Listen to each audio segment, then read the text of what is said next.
All right, Sagittarius, this is your mid-December 2020 love horoscope and tarot reading. I'm Ryan with Arrows of Love. Welcome back to my channel. We're going to pull some Angels Oracle and we're going to consult the tarot about love. But let's review what's happening in the sky so we have some understanding about what's going to be in the cards. Today's a big day. It's the winter solstice. The sun is moving out of Sagittarius, which is in your first house view, and moving into your second house until January 19th. The second house is all about income from the money or income from the business you own or for the company you work for. It's all about resources. For the next month, Sag, you're going to be very much focused on the cash sitting in your bank. Jupiter and Saturn have been camped out in your second house of earned income for the last few years. Saturn has been there since December 2017, and Jupiter's been there since December 2019. They've been reviewing this department for quite some time, so you may have had some extreme ups and downs with the money department, but the lesson here is have some money in the bank, Sag, so when things come up, you can deal with it appropriately. So that's really the lesson of Saturn there. Saturn is the taskmaster. Saturn's hard lessons, its restrictions and delay.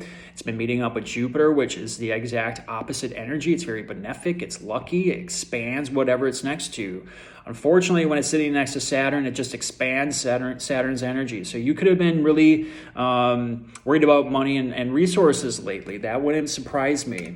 But today, they are finally out of Capricorn after their extended stay, and now they're in Aquarius. And Aquarius is 3 signs past Sagittarius. And the third house is all about communication. So now Saturn is going to be looking at how you communicate with other people and how you represent yourself to other people. And Jupiter is just going to expand that. So again, it's going to be a push and pull for the next couple of months. But rest assured, Jupiter, which is the faster moving planet, is going to speed up and separate from Saturn. So it's going to feel a lot lighter come February, March timeframe. But for right now, you're going to be stuck in sludge until the two planets separate. But be aware over the next couple of years, at least 3 years, Saturn is going to be testing your communication house.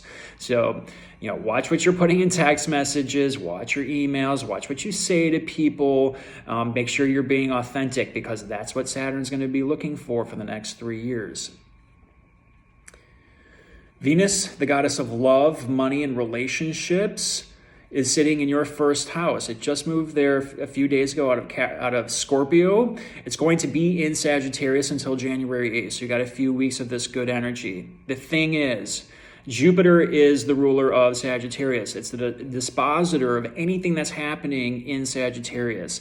It's still connected with Saturn. So unfortunately, Venus kind of loses some of its dignity. It's a lesser benefic planet, reigns in money, reigns in love, all the good feels. So right now, it might be a little damp in this area. Today, Venus is making an awkward angle over to Uranus in Taurus. This could be some annoying energy happening on the work front right now, maybe with health and routine. Something comes up out of the blue. Venus is also making an Antisha over to Pluto in your second house. So this is something that you don't see coming. So maybe you have an unexpected expense come up suddenly. Maybe you take a hit with the money department that you didn't see coming. And Pluto is things unseen. So this would not be an energy or something that you saw coming. And it could happen today, tomorrow, or even the 23rd. So be aware of that. Venus is going to clear these weird angles over the next day or two. It's moving pretty fast at this point. So it's something that comes up quick and then it's pretty much gone. But be aware the dispositor of Jupiter or of Sagittarius is Jupiter and it's still connected with Saturn. So you kind of got to wait through this for the next couple of months before you really start seeing some of the gifts rain in. December 23rd, this is an important day. This is a day of power dynamics, power struggles, and aggressive energy.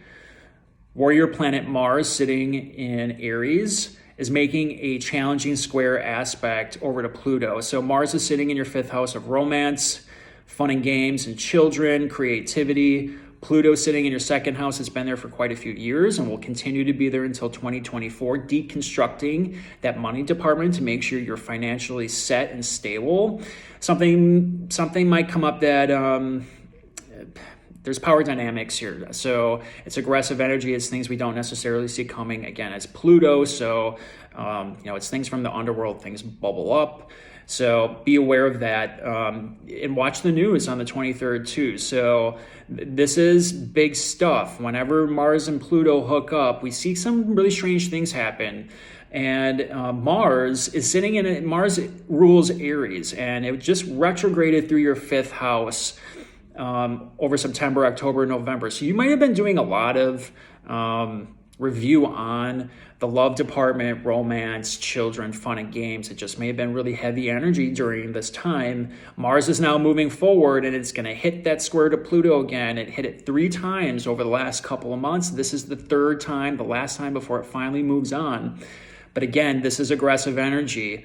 Mars doesn't move around the sun very fast. It's once every 2 years. So when it retrogrades in its home sign, that's important. Mars retrograded in its home sign in 1941. About a month after that was done, Pearl Harbor happened. It was covert action, power struggles, battle. Mars is the god of war, right? And Pluto is the god of the underworld. So be aware of that. November of 1972, Mars was retrograding in Aries again. The Greek president was ousted. There was no battle there, but that was a transition of power. The last time Mars retrograded in Aries was in August of 1988. During that time, the Iran-Iraq war was happening, and 50,000 Kurds were killed from chemical agents. So again, things you don't necessarily see coming. It's nebulous energy. So watch what's happening in the news, but you need to stay away from power struggles, power dynamics, any aggressive energy. Sag, you are a fire sign. Mars is a fire sign, and it's sitting in Aries. So fire power is in the air here. Be sure you are using this for the greater good, not taking people down and vice versa. If people are coming at you, trying to draw you out into arguments, just don't engage, because this leaves a wake of destruction and it doesn't end well. That's on December 23rd. That's the exact square. It's coming up to it now. It's about 1 degree away. So like I said, if you can take some time off this week, this would be a great time to do it. As if this wasn't enough crazy crap going on in 2020, we're going to end the year, December 30th, with a full moon in Cancer. 2020 started with a full moon in Cancer. This is the bookend to it. So this is all happening in your 8th house of sex, taxes, and death, transformation, self-identity. Full moons are an end of a cycle. So this could bring in some endings. The moon rules Cancer, so this is going to be intense. Cancer is an emotional sign. It's a water sign. So there's could be some disappointments on 8th house matters here. This could also be lump sums, and this is also a money house. So there's a lot of things happening with money here. So just know that if something's leaving, it's meant to be. The universe is taking it away from you to either teach you a lesson, or it just wasn't meant for you. The 4th house also has to do with home, family, and the mother. So those are things that might ring true come that time. The good news is that right around we got the first half of 2021 to go. We're going to talk more about that. I'm going to have some astrology reading on 2021 for each sign. So take a look for that in the next couple weeks. But 2021's got some power dynamics to issues with authority, some other big things happening. But once we get through some of this sludge and deal with some of the consequences that are going to come out of 2020, things are going to look much better. Jupiter and Saturn don't meet up very often. This always marks a transition point. They've been meeting up in earth signs for the last 200 years. Now they're transitioning to air signs. This is a more intellectual energy. This is the new future. Aquarius is the future. So, and fire, which you are, goes well with air. So it's a natural complement. So this will feel a lot better to you, Sagittarius, but you got to give it a few months. Jupiter's got to separate from Saturn. Saturn's going to make some really difficult angles over to Uranus, sitting in Taurus, which is your 6th house of work, routine, and health.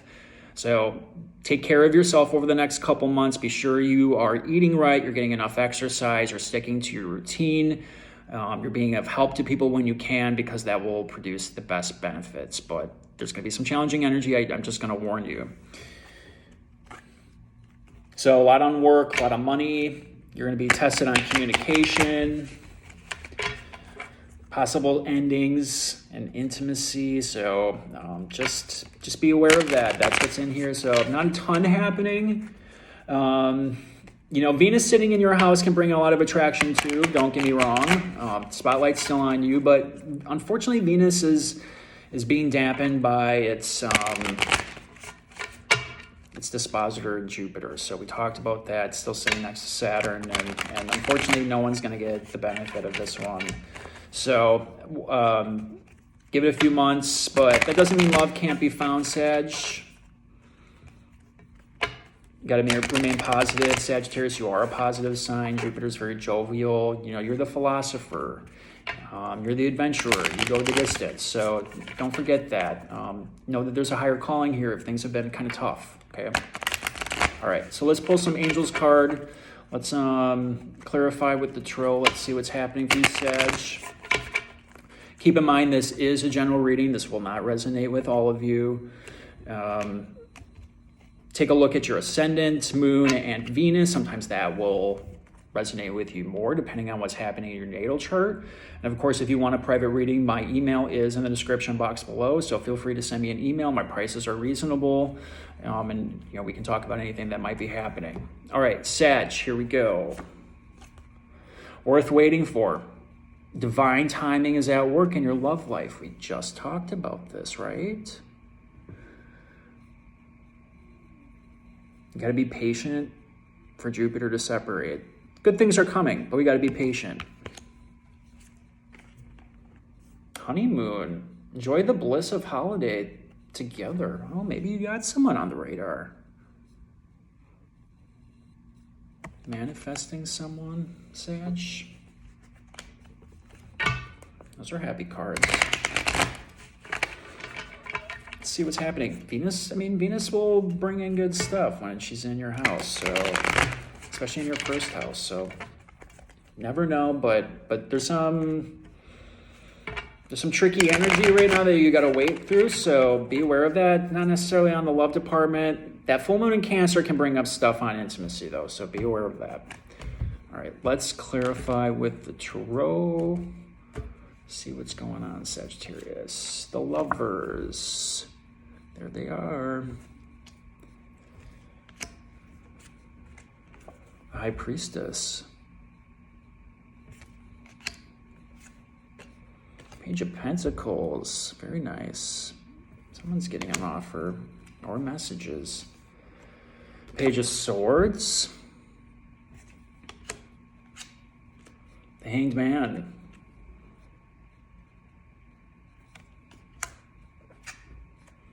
Six of Swords, okay. Yeah, Sag. Let's start with worth waiting for. Divine timing is at work in your love life, okay? Know that good things are coming your way. And timing is everything. And this is, you got the Lovers. The Lovers... this is a good card, but the Lovers also represent a decision. This also is Gemini, so if you're dealing with a Gemini is your 7th house of one-on-one partnerships. Realize, maybe you're calling this person in if you're single, trying to manifest someone. If you're partnered up, you might be making a decision. Maybe you've been waiting for something to come in, maybe a higher commitment. The High Priestess is all about intuition, though, okay? Just got the opal up here. That's the third eye chakra.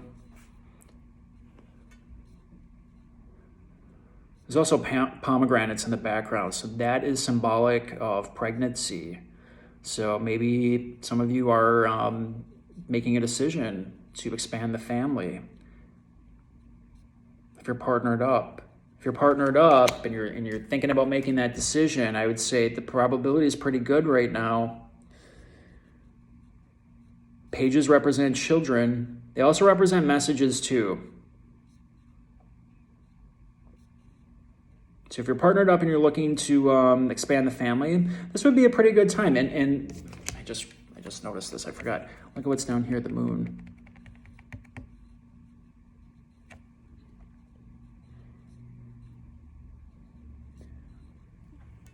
December 30th would be a good time, in my opinion, if you're looking to expand the family, if you get my drift. If you're single and you're trying to manifest, this is a decision to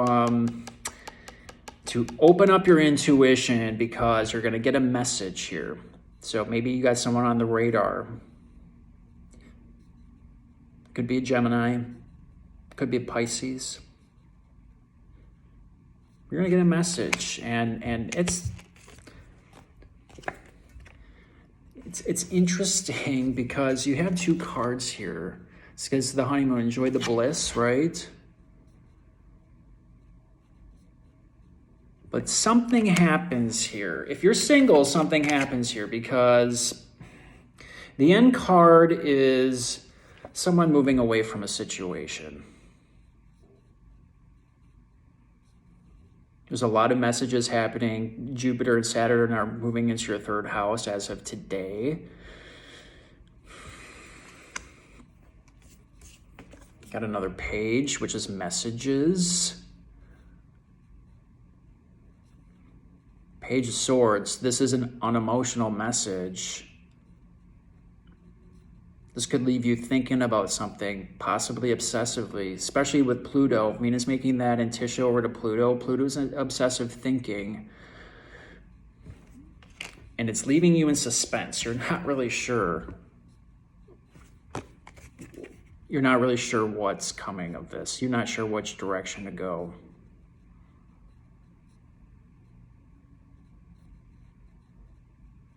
It's a waiting card.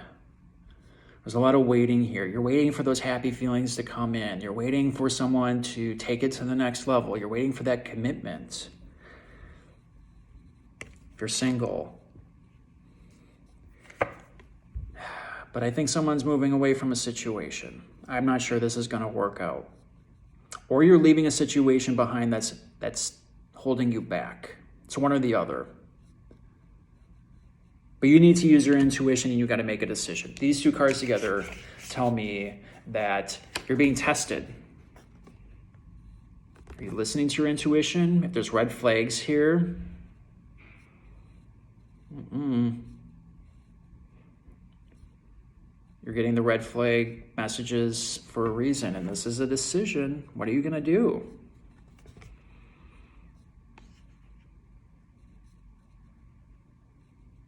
If the energies aren't lining up, say you're going to move away.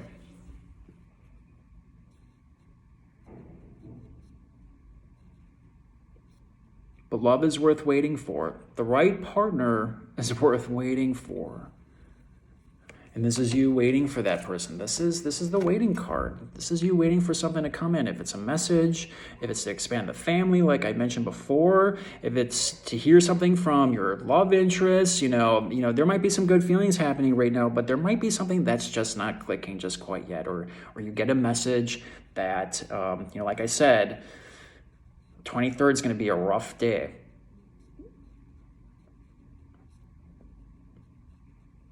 Maybe there's some power dynamics happening and it leaves you in suspense. Like, what are you going to do next? Let's pull an outcome card to see how this ends. Uh-oh. Yeah. Sag, I'm sorry. This doesn't end well. This is the heartbreak card.